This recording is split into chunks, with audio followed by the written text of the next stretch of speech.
So when you use the word immunity, we use the immunity. Immunity is defined as the body ability to recognize, very important, and respond by removing this foreign material quickly and effectively. It's not really like recognize and then do nothing. So you must have both together. They can recognize the foreign material that have been invaded into the body and respond. So it means that this immune system is a part of body protective and defense mechanism against the pathogenic microorganism. So we call pathogen.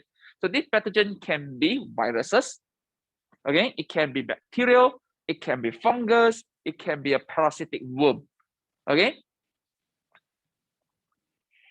So the pathogens, the idea of pathogen means that the agent called the pathogenesis. Pathogenesis means disease causing.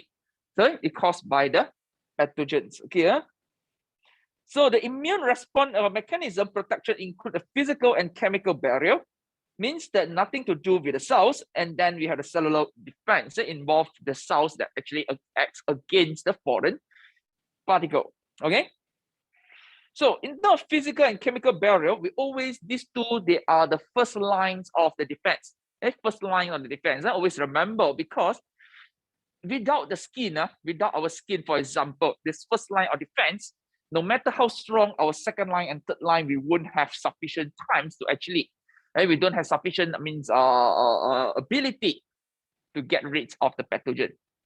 So that is why a lot of times when the people get burned, okay, 70% skin burn, 70% burn. So normally they will die because of dehydration, also because of the bacterial infections, because too large. You open door big for the pathogens to attack you. Definitely you will die. We will die because our defense mechanism may not be strong enough to get rid of the pathogen in large quantity. Okay, so when talking about physical and chemical barrier, the first line of defense in this case, be careful. First line, we always use the word defense. They are not immune system yet. Our skin is not, our immune system. Okay, for example. So the idea is the defense, or this idea, the first line of defense is not specific, aim to stop any pathogen from entering into our body. So at least it can help to protect about 90%. Are you clear? As long as you don't have the injury onto, your skin, for example, or this first line, don't breach the first line, definitely we will be able to protect ourselves. You try to imagine if your eyes is, higher resolution now, you can see bacteria all over. Are you clear? On your skin, how many bacteria we have, how many pathogens that we have. Can you see that? But it won't cause any problem to us at least so far, finger crossed, because we do have the first line of defense mechanism. So for example, first line of the chemical, our tail contain the lysozyme. So the enzyme produced in tail and saliva, they can break down the wall of the bacteria. So it can become the antibiotics, something like antibiotic to kill the bacteria. Are you clear? Okay, so that's why when you eat the food, so somehow we can kill them already. Gastric juice, again, your stomach juice actually is high is a high acidity, pH about 2 to 3, and manage to kill the bacteria already. Acidity on the skin also, again, can inhibit the bacterial growth. So that's why you wouldn't have fungus grow on your body unless you have the low acidity. Are you clear? Clear? Then if you look at this physical barrier here, physical barrier, then you can see that the skin have a thick layer of the dead cells, okay, in the epidermis, so act as a physical barrier. So periodically shedding of the epidermis remove the microbe as well. Sebum. Sebum produce a protective film on the skin and inhibit the growth of the bacteria. Now, what is sebum? Sebum, basically, you have the sebaceous glands in your body that produce something like oil. So in your body, you can see that it's not really dry, a bit of oil. Can you see that? Okay. So this oil is produced by the sebum. Sebaceous glands called sebum. Okay. So sometimes we see that people like to actually take shower and then clean, remove this oil, and make your body very dry. Then you may have the problem because this sebum actually do have the protective mechanism. Mucus glands, okay, they produce mucus to trap, okay, the pathogen. The hair within your nose, they can help to filter the air that contain the microbes. Cilia, that we know that in the lungs, cilia constantly actually beating action of cilia remove the trapped bacteria, pathogen, mucus. Urine, okay, for example, in the urethra, we always flush out the microbes, okay, by using our urine. Okay, defecation and vomiting, particularly guys, defecation and vomiting. So most of the time when we have food poisoning, now don't immediately go and see a doctor, because if your doctor prescribe you guys the anti-vomiting and anti-diarrheal medication, means that you're going to be able to get rid of pathogen. They stay inside your body. So continue to vomit as long as you are not dehydrated. Are you clear? Because when you vomit or diarrhea, you may vomit out the fluids, you may diarrhea out the fluid. So the body fluids, the fluid, the content of body, you may be dehydrated. So as long as you get ORS, then should be okay. What ORS? Oral rehydration solution. You can go to the pharmacy and get, okay? But until you defecation and vomiting for whole day, the 12 hours is still not okay, then you have to see doctor. Are you clear? Okay, sometimes we see, diarrhea, straight away take the medication, stop the diarrhea. What happened here is the bacteria or pathogen still remain inside our body. Okay. So you can see that not only this, we have a lot like ear, we have these cerements. Okay, mouth cavity, we have the mucous membrane, trachea and bronchi, we do have the mucous layer, stomach acidic juice, and the vagina acidic secretion inhibit the growth of the pathogen. Okay, and this also means talk about the acidity in the vagina also can kill the sperm cells when during the sexual intercourse, but it's not like kill every single sperm cells. Don't think that will kill all. So that's why the semen from the guys, the semen actually they are alkaline, so neutralize the acidity so that you won't kill so many sperm cells. Okay. So anus, you have the mucous membrane again, the mucus, urethra, the flow of the urine, prevent the bacterial growth, skin. It's something like a protective layer, the nasal cavity, your eyes. So a lot of our body actually, they are involved in the first lines of the defense mechanism. So when I say first line defense mechanism, they are non-specific.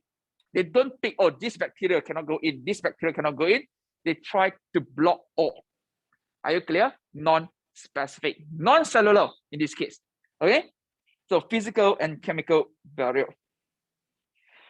Now, next, we're going to look at this cellular innate defense, which is termed as the second lines of defense. Second lines of defense. Now, what does it mean? First line. Normally, you only activate the second line of defense when first line is breached. For example, you have injury onto your skin. Okay, then we have to activate the second line. Now, second line is not immune response yet, guys. It's not immune response yet. So second line involve what we call the phagocytic cells. Okay, involve the phagocytic cells. So this phagocyte that we need to learn is neutrophil and macrophages. There are these two, neutrophil and macrophages. So both on the right now, they are phagocytes. They are phagocytes. So means the idea here is to carry out phagocytosis. So where they produce these phagocytes? Bone marrow. We have learned about this. In the previous lesson. Hematopoietic stem cell. Hematopoietic stem cell, always we find them inside or can be found at the bone marrow. So they are the stem cells that actually differentiated into the neutrophil. But they don't differentiate straight away into the macrophages. They differentiate into the monocyte. So when the monocyte enter into or locate themselves into a particular organ, then this monocyte will develop into the macrophages. Okay? So they are stored in the bone marrow before they distribute around the body in the blood. They are also known as scavenger, removing dead cell and invasive microorganism. So by the process of phagocytosis. So in terms of neutrophil, guys, we need to know the structure of neutrophil. So basically, you can see that these are the red blood cells. Okay, so in between red blood cells, in the arrow here, you can see that the neutrophils, very, very simple and very, very easy to identify them. Basically, they are purplish in color. They are granulocytes, so therefore you can see the dot there. They are granulocytes, they form granule. And most important thing is they are nucleus. You can see that the nucleus multi-lobe or multi-fragmented nucleus. This is how we recognize the neutrophil. So basically, what happened here is neutrophil are kind of phagocytes, about 60%, form about 60% is the main kinds of the phagocyte or white blood cells in our blood. Okay, so what they do, they travel through our body, leaving the blood by squeezing through the wall of capillary to petrol the tissue. So it means that they always go out from the capillary, okay, enter into the tissues there. Now, generally, during infection, neutrophil count will be very high. So how we know someone actually infected, particularly bacterial infection?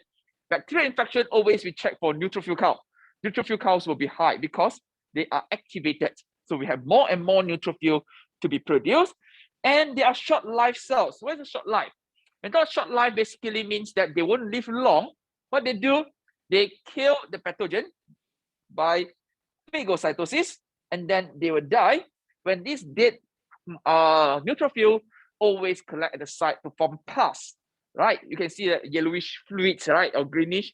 Those are the pus. So pus is a collections on neutrophil.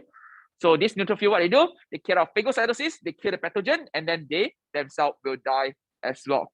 And collectively, they form the pus. As contrast to neutrophil, even though the same method, macrophage also carry out the phagocytosis, but they are more long life. And they play a crucial role in initiating the third lines of the defense, which we term it as the immune response. Okay, initiate this immune response. Okay, clear? So what they do? Neutrophil, I call it neutrophil is a bit like backseat work. They go in, they go there, they kill the pathogen, they die, they sacrifice. That's all. No one knows. Okay, but macrophage do the same thing, but they announce to everybody, we are under attack. Are you clear? How they do? They display the antigen. Okay, so it means that they don't only kill the pathogen, but they also display the antigen and show to everybody that we are currently under attack. This is the idea. So that's why they are long life. They won't kill the pathogen and then immediately they die. If they die, they cannot announce. Are you clear?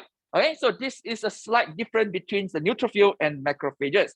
So as we say that we know that bone marrow, we produce the monocyte. Monocyte develop into macrophage once they leave the blood and settle in the organ, removing any foreign matter found there. Okay. So we can see that this is the monocyte. So how we identify the monocyte? Very quite large compared to relative to the red blood cells. And then you can see the nucleus take up about 80% and always have the indentation. Can you see that? Something like C-shape, but it's not totally C-shape. It have these indentions there. Okay, so you can see that this the bacterium, the green color bacterium, engulfed by these cytoplasmic projections. Now, be careful right now, guys. We always learn about pseudopodia. The word pseudopodia only for amoeba. Neutrophil and macrophage, they don't have pseudopodia. What they have what we call the cytoplasmic projections. Highlight this term, cytoplasmic projection. Okay, so the whole idea here, can you see that? This is how they engulf the pathogen. Okay, so what we need to do now, so for phagocytosis, what actually happened? First thing, neutrophil, they do not know, okay, they cannot extend the cytoplasmic projection all the way to the bacterium. So first thing what they do, they actually move towards the pathogen first. Okay, so first what they do, they move toward the pathogen. When they move toward the pathogens, then they extend what we call the cytoplasmic projection. So guys, cancel the term here, pseudopole. This is termed as the cytoplasmic projection right now.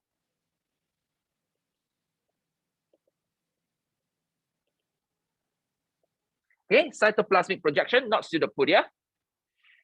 So what actually happened now next, after this extended cytoplasmic projection, this cytoplasmic projection will fuse together. When this cytoplasmic projection fuse together, these two parts fuse together, then you can see that they engulf or surround and engulf this pathogen. And then this pathogen will be surrounded inside the phagocytic vesicle. Are you clear? So this phagocytic vesicle will combine together with the lysosome. Okay, the membrane of phagocytic vesicle together with lysosomes. Can you see that lysosome release the lysozyme?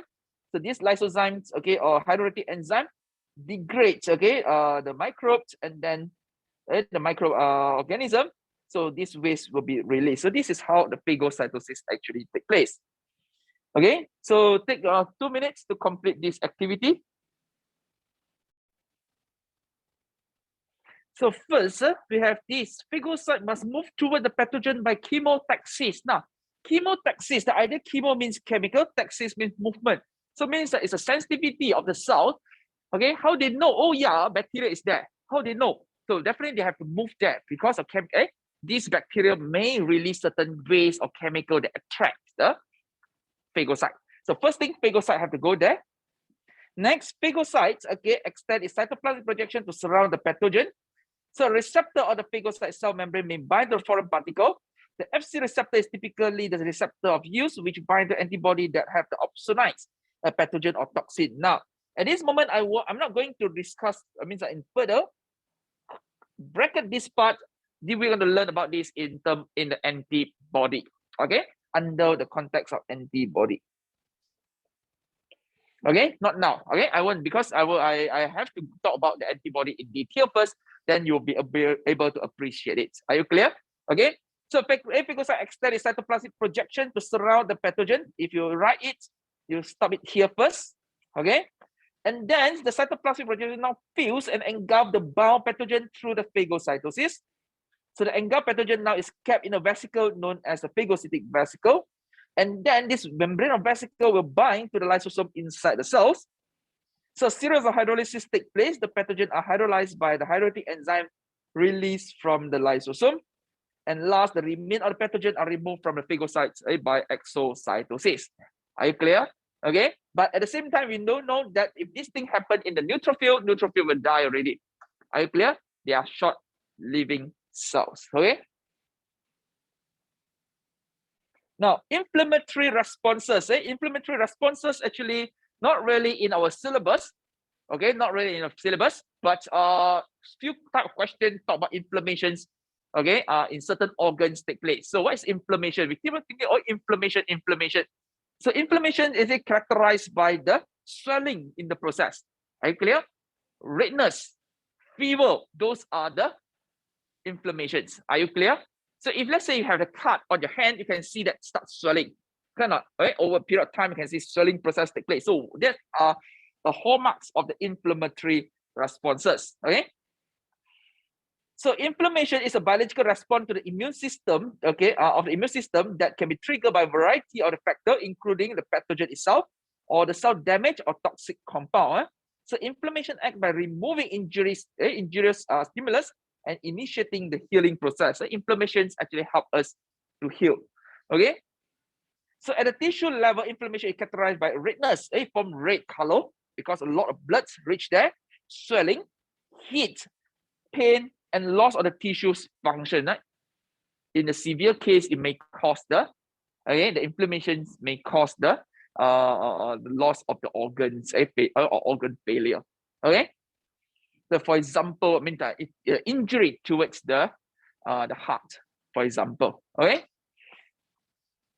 So although inflammatory response process depend on the precise nature of the initial stimulus, but generally they share the same mechanism. So cell surface receptor recognize the stimulus, inflammatory pathway are activated, and then the marker release and the cells are recruited. Okay. So again, number 3 and number 4, just for your informations only. Okay. So let us look at the process of inflammations. First of all, let's say you can see that we have a cut. Okay, the knife. Can you see that? The cut. So this cut now, because when it cut, you break the first lines of the defense mechanism. Can you see that? The first line of defense mechanism break already. So it means the bacteria enter. Can you see the brown color bacteria enter? And because the cut also break the capillary, so that's why bleeding process take place. So why we have bleeding? Bleeding basically because we damage. Okay, we have the tissue injury. In this case, a break or destroy the capillary. So bleeding actually take place. So bacteria invade the tissue now. Injury activate the clotting factor so that we can clot. This factor turn on the pathway that produce the molecules that dilate the blood vessel. Now highlight why we need to dilate the blood vessel. We dilate the blood vessel so that we can bring more blood to that particular region. Why? Because we want to have more a clotting factor, the platelets to be there. We want to have more white blood cells to be there to fight with the pathogens. Okay. So therefore, increase the permeability for the cells to go out. Activated macrophage and also neutrophil start to carry out phagocytosis. Can you see that? And also they secrete a cytokine. Okay, cytokine is a chemical. So this activated mast cell release the histamines and other compound to attract the neutrophil to go near. So histamine and cytokine dilate further the blood vessel, increase the capillary permeability. So see our neutrophil. Now neutrophil now attracted to the cytokines and then come out to carry out phagocytosis, increase the phagocytosis rate. That is the inflammation functions. Are you clear? So generally, first, why we do have the redness? Because vasodilations dilate the blood vessel, more blood enter into the site of injury. So therefore, redness, more blood. Second, why swelling? Because more blood coming in, higher pressure, more fluid retention take place. So you can see swelling process take place. And the inflammatory signal, because the cytokine, because of histamine, because of cytokine, because of inflammatory factor, those inflammatory factors will cause the pain sensation. Are you clear? So that's why we say the characteristics of the inflammations just now, including redness, swelling, heat because of the blood entry. The blood actually carry the heat energy. Are you clear? So therefore heat, okay, and also the pain. Okay, so this case, the inflammatory response or inflammation is one of body key response to the infections or injury. So first thing, what we do to mediate this inflammatory process, the plasma mediator dilates the blood vessel, increase the capillary permeability, so that more white blood cells to launch the inflammatory response, and some cytokines help to regulate the process. So inflammation also activate the complement system. The clinical characteristics of inflammations highlight the heat, redness, swelling, and pain. Okay, so we have involved three main processes. First, vasodilation. Vasodilation means dilates the blood vessel so that the macrophage and mast cells stationed in the tissue respond rapidly to the damaged tissues of infection. Mast cell produce what we call the histamine, cytokine, and other compound that dilate the blood vessel, so that expanded blood vessel diameter bring more blood to the area, increase the blood flow, warm the skin, and the redness of the skin that contain little pigments. Are you clear? So therefore, with the hallmarks of inflammation, first, redness. Can I see that? Okay, why? Because of the blood flow. Second, heat, because of the blood flow. So blood flow, because of this vasodilations, therefore it brings the blood towards the particular area. Are you clear? Okay. Now, after vasodilations, we have to increase the capillary permeability. Now, what's mean capillary permeability? Basically, because we want the antibody, the fluid, to leave the circulation and enter into the tissues. So if you want them to enter from the blood into the tissues, you have to increase the permeability. So the leakage of the fluid, can you see that? Cause the edema or swelling to take place. And also we want to increase the phagocytosis. So therefore increase the blood flow, brings this large number of neutrophil and other phagocytic cells, so that these phagocytes actually migrate out of the capillary and into the infected tissues. So macrophage secrete chemokines, and these will recruit and activate the additional neutrophils. Okay, so one of the main function inflammation is to increase the phagocytosis, because we have too many bacteria. We need to increase phagocytosis so that we will be able to remove or get rid of pathogens. Okay. So although the inflammatory response begins as a local response, sometimes the entire body involved, that fever is a common clinical symptom of widespread inflammation. So elevated body temperature increase the phagocytosis and interfere with the growth and replication of the microorganisms. So body temperature increase, it will cause the more phagocytosis to take place, more activate more neutrophil. At the same time, also higher temperature can stop bacteria from replication. Okay. So the inflammatory response is vital in overcoming infections, but chronic inflammations contribute to many chronic diseases. For example, arteriosclerosis, rheumatoid arthritis, diabetes, Alzheimer's disease, and cancer, they are related to the long-term or prolonged or chronic inflammations. Okay, so for inflammation, what you guys need to know, Okay, so seem a lot of things you guys know. I do not need to know. Generally, what you guys need to know is only this. What is means by the inflammations? Okay, so what is the function of inflammations and characteristic information just for your informations only? Okay, so you can read about this, okay, so that you know more detail. But again, inflammation come out in the exam, I think 1 or 2 times, but they don't ask you to write the whole process. Are you clear? Okay, so this is just to show you guys why the inflammations will cause the skin to be warm at the infection site, and also why edema actually take place, means swelling take place. Why you have the redness also, those are because of the vasodilations. Okay.